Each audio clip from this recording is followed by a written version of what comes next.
शांति। जिंदगी कांटों का सफर है, हौसला और सच्चा साथ इसकी पहचान है। अपने रास्ते तो सभी बनाते हैं, लेकिन जरूरत पड़ने पर जो खुद के रास्तों के साथ साथ दूसरों के भी रास्ते बनाए, वही सच्चा इंसान है, वही सच्चा इंसान है। जी हाँ, किसी की भी मदद करने के लिए धन से ज़्यादा सच्चे मन की ज़रूरत होती है। यकीन मानिए, अगर हम सच्चे मन से किसी का साथ देना चाहते हैं तो सारी सृष्टि एक साथ जुटकर हमारा साथ देती है।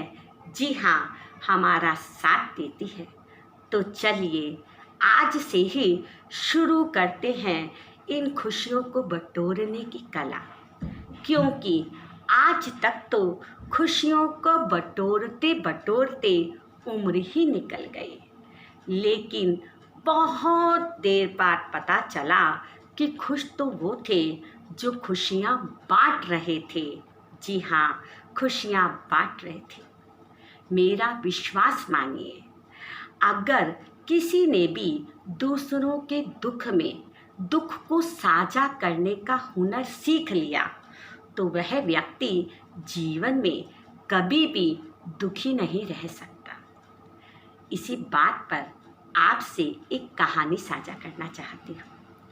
3 मित्र थे, बड़े ही घनिष्ठ, बचपन से ही गहरी मित्रता थी। साथ साथ खेलते, हंसते, खाते, पीते, खेलते, कूदते, सब कुछ साथ साथ करते। एक बार बड़े होने पर उन्होंने एक प्लानिंग की, किसी घने जंगल में घूमने की, और निकल पड़े अपना सामान लेकर। जंगल में पहुँचे। जंगल बहुत ही घना था। घूमते घूमते, प्रकृति का आनंद लेते लेते वह भूल ही गए कि शाम हो गई। सूरज ढल गया। तीनों घबरा गए, क्योंकि वह घना जंगल जंगली भालुओं के नाम से प्रसिद्ध था। अब डर गए, जंगली भालू कहीं उन्हें खा ना जाए। तीनों ही भागने की योजना बनाने लगे। इतनी देर में भागते भागते सच में उनका सामना एक जंगली भालू से हो गया। तीनों बहुत ही घबरा गए। 2 मित्रों ने कहा, यह भालू पेड़ पर नहीं चढ़ सकता, हमें पेड़ पर चढ़ना आता है, हम चढ़ जाएंगे। लेकिन एक बहुत खेद का विषय कि उसमें से एक उनका मित्र वह चढ़ना की कला नहीं जानता था। वह तो जानता ही नहीं था पेड़ पर चढ़ा कैसे जाता है। वह बहुत डरता था पेड़ पर चढ़ने से। उसने मना कर दिया, मैं तो जानता ही नहीं हूँ। इतनी देर में भालू लगा उनके पीछे भागने। एक मित्र तो झट से पेड़ पर चढ़ गया, लेकिन दूसरे मित्र ने यह ठीक नहीं समझा और उस मित्र का हाथ पकड़ा और लगा तेज तेज भागने। भागते भागते दोनों का सांस फूलने लगा। पहला मित्र जो पेड़ पर चढ़ने की कला जानता था, दूसरे मित्र को कहने लगा, मित्र, मैं जानता हूँ तुम पेड़ पर चढ़ना नहीं जानते। अब हम और अधिक नहीं भाग सकते। यह भालू तो लगता है खा जाएगा, लेकिन घबराओ नहीं, चुप करके इसी धरती माँ को पर लेट जाते हैं और अपनी सांसों को कुछ देर के लिए बंद कर देना।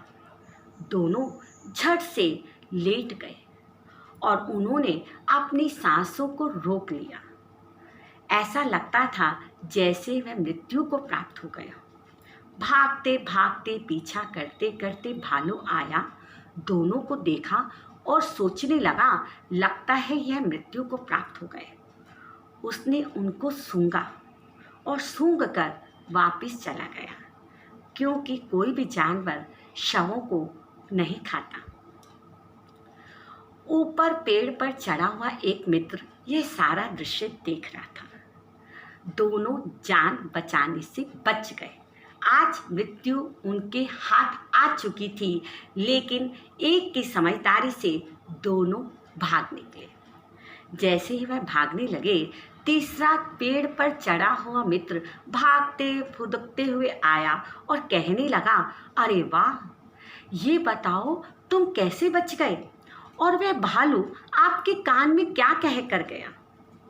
जो मित्र पेड़ पर चढ़ना जानता था, लेकिन अपने मित्र का साथ देने के कारण आज उसने अपने मित्र के प्राणों की रक्षा की थी, वह कहने लगा, वह भालू बोल कर गया है कि उस स्वार्थी पेड़ पर चढ़े हुए मित्र का आज के बाद बिल्कुल कहीं भी साथ मत देना, और उससे आज से नहीं, अभी से अपनी मित्रता खत्म कर दो, क्योंकि ऐसे व्यक्ति जीवन में बड़े बड़े कांटे बनकर आते हैं, कांटों को हटाने नहीं। जी हाँ, अगर मौका